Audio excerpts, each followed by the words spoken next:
Three types of marriages in South Africa. All marriages are considered equal in South Africa, and each type holds its particular significance and relevance for different people.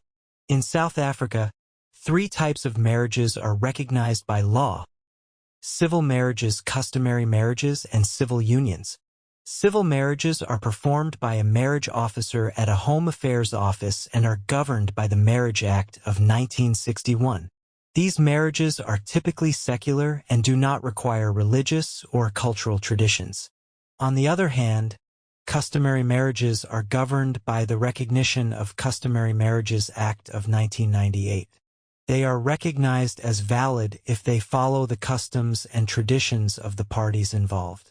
These marriages may involve exchanging gifts or paying lobola and may be conducted by a traditional leader or elder.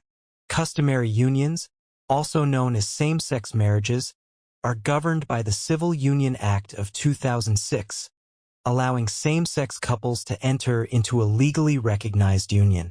These unions are performed by a marriage officer and offer the same rights and responsibilities as a civil marriage.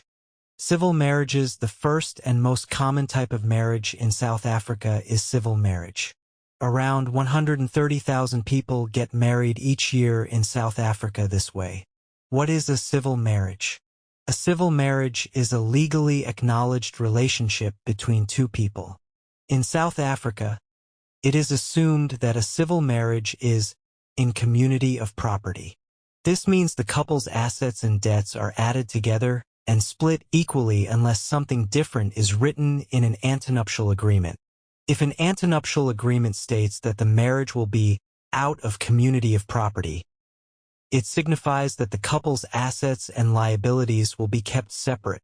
The accrual system, which defines how the couple's joint assets will be distributed in the event of a divorce or the death of one spouse, may also be specified in the antenuptial contract. People can enter into three distinct types of civil marriage.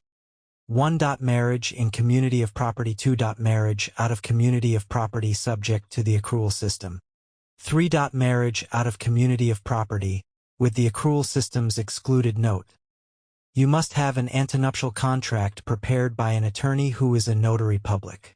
These contracts are then sent to the deeds office for registration. Once that is complete, they are fetched from the deeds office and handed to you. Some advantages of civil marriages are: this marital regime grants partners certain legal benefits. These benefits can only be awarded to couples who have entered into a legally recognized civil marriage. You may have inheritance rights, in that you may have the right to inherit from your spouse after they die. But remember, you both have the freedom of testation to leave your entire estate to someone else or make provision for others in your will. You must support each other depending on the needs of your spouse. When a spouse dies, you may claim spousal maintenance from the deceased's estate. Some disadvantages of civil marriages are: the main disadvantages of a civil marriage are that it's not nearly as easy to terminate. More facts about civil marriages: you automatically accept specific rights and responsibilities as husband and wife when you marry. In a civil marriage, the married man and woman usually share the same residence. However, there is no legal duty for the couples to live together, although they should support and care for each other.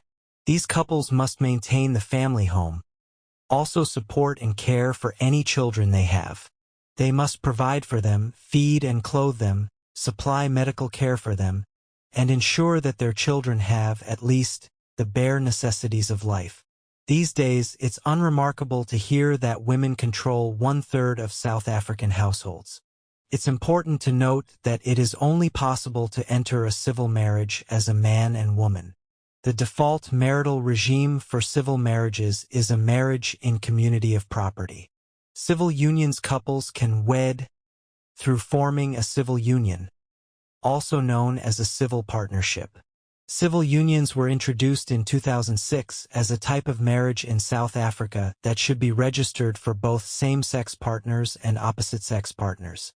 Civil unions allow couples the same rights and responsibilities as civil marriages, with the main difference being its acceptance of all types of relationships.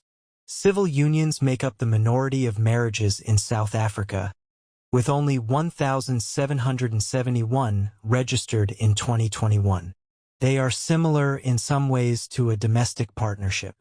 However, they were initially intended as an alternative for protecting same-sex couples' rights in circumstances when marriage was not yet available for them. Civil unions are legally recognized arrangements that are similar to civil marriages. They were created initially to provide legal recognition for same-sex couples.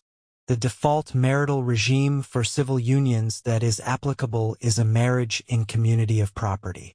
Similar to civil marriages, there are 3 different types of marital regimes available to customary marriage.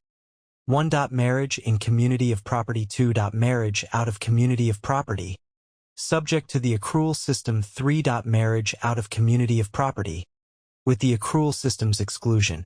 Customary marriages. Customary marriage is another type of marriage in South Africa that can come into place according to indigenous African customary law.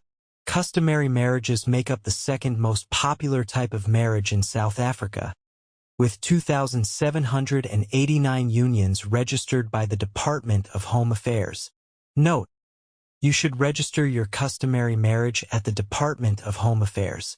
However, it's not necessary for the validity of the marriage, and failure to so do does not render the marriage void. The Customary Marriages Act came into power in 1998. It is a South African statute whereby marriages performed under African customary law, including polygamous marriages, are now recognized as legal marriages. The participating parties must be competent to marry each other. This simply means that they must not be blood relatives, also that neither of the parties should already be in a civil marriage. Similar to civil marriages, there are 3 different types of marital regimes available to customary marriage. 1. Marriage in community of property. 2. Marriage out of community of property, subject to the accrual system. 3. Marriage out of community of property, with the accrual system's exclusion. To be considered for a customary marriage, the couple involved must be over 18 years old and agree to be married by customary law. Along with this, their marriage must be celebrated as the customary law describes. Interestingly, customary marriage is the only type of marriage that may be entered into by more than 2 individuals. Polygamous marriages are being recognized in African customary law.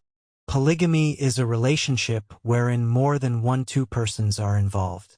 Polygamy is the opposite of monogamy, wherein one person marries one spouse. Polyandry is where a woman marries more than one man. The default marital regime is that of a marriage in community of property. Below are the prerequisites for customary marriages. The parties must enter into the marriage according to the traditions and customs of the parties. The marrying parties must be at least 18 years old. Should any of the parties be below 18 years old, then both their parents or legal guardians must consent to the marriage.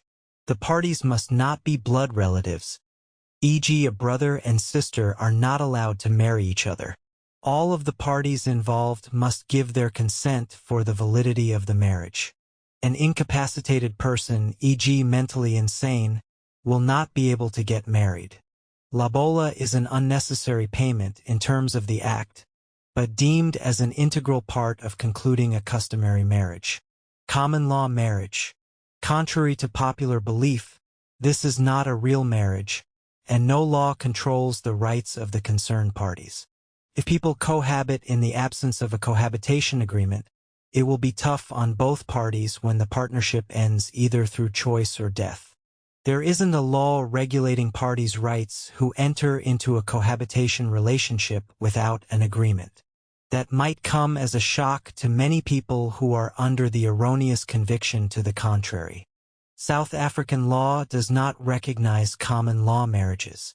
Therefore, if a couple, regardless of gender, decides to live together without being legally married, their union is not recognized and has no rights.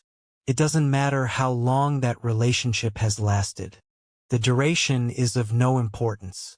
What does matter is that at the beginning of the relationship, if a cohabitation agreement was drafted, you will have rights according to the contents of that agreement. Without such an agreement, South African law provides you with no legal standing. The number of cohabitants is increasing each year, with people believing they will receive significant benefits should the relationship end.